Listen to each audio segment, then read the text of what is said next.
So, given what Chucky's capabilities are in this movie, I'm curious, what is your technology vice? How does he get to you based on what you use on an everyday basis?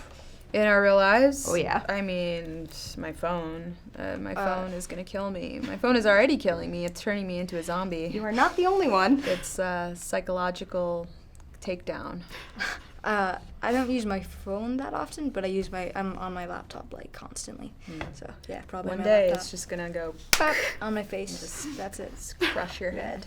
I mean, What is the weirdest piece of technology you use that would come and get you? a Keurig?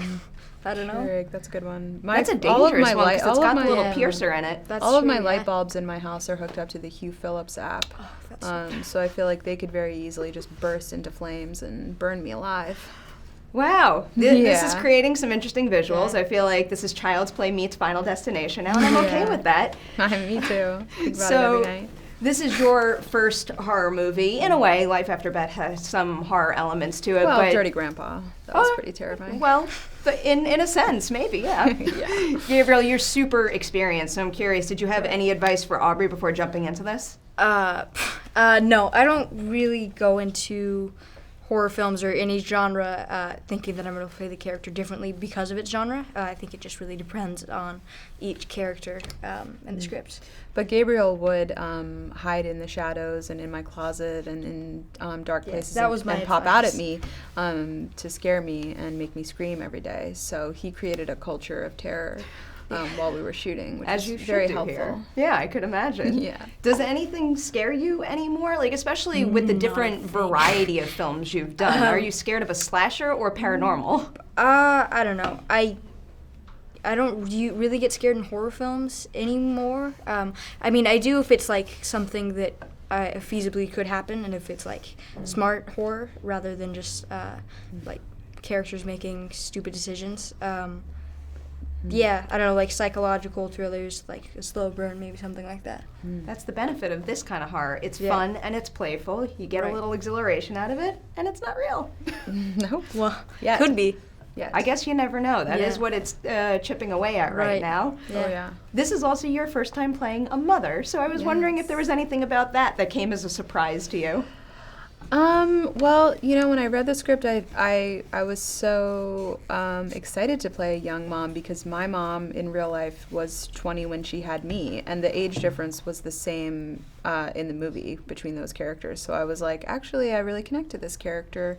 And yeah, I don't know about not surprising, but I think like it is a challenge to play someone whose child is who you think is losing their mind, and how do you play that and how do you make that real? That was a challenge. And speaking about the environment on set, you were hiding around, so you're creating the appropriate environment She there. was too, a little. Really? No. I don't I hear there's pranks happening on this one. Yeah. I was watching one of the behind-the-scenes featurettes, and you had said something like, Oh, God. Lars brought his Scandinavian military background to set, and that you're on high alert all the time. So I was just wondering what that specifically meant. Well, Lars was in the Norwegian army for 6 years, and he ran our set. It was a very tight ship. Is that what the term is?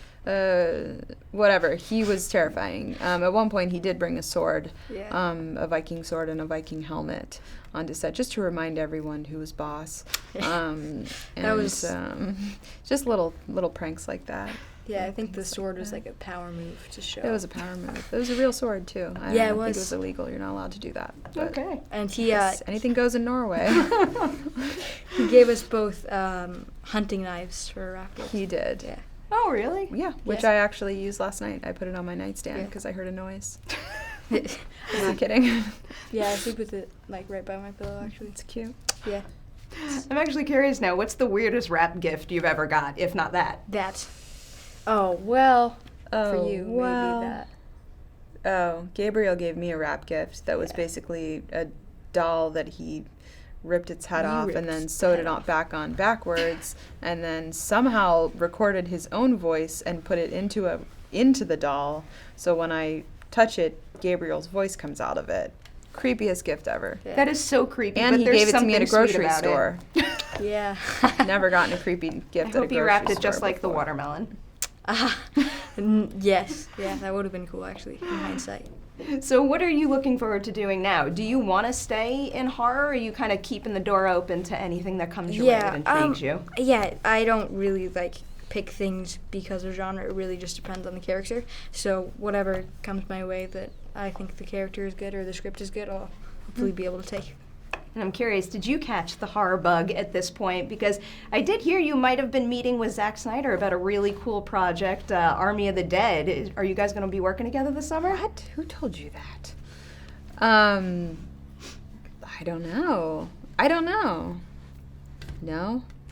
I just want to do a love story. I just, want to do something lighthearted. But I'll do anything. I'm available. Tech avail. I'll do anything. I was wondering, what is the very first horror movie you two both remember being terrified of? Either 28 Days Later or The Shining. Shining's a good one. Shining is a good one. Mine is actually on the wall of your bedroom. Killer Clowns from Outer Space. Because I watched it when I was way too young, and I wasn't able to process that it was a horror comedy. Yeah. Yeah. That one was funny. Yeah, I don't know why Poltergeist always sticks out for me, because it was so suburban and the trees coming alive and all that stuff was always scary to me because I grew up in the suburbs. Actually, speaking of Poltergeist, this is obviously an iconic slasher reboot. We're bound to get more of them. I had a very good time with this movie, so I want to know, from your experience making it, what advice would you give to someone else out there who is bound to reboot yet another slasher franchise?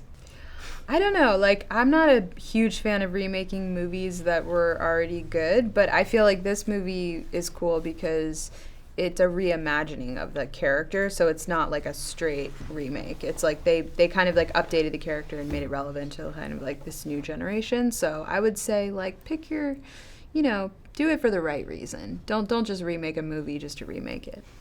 Yeah, that's a good one for sure.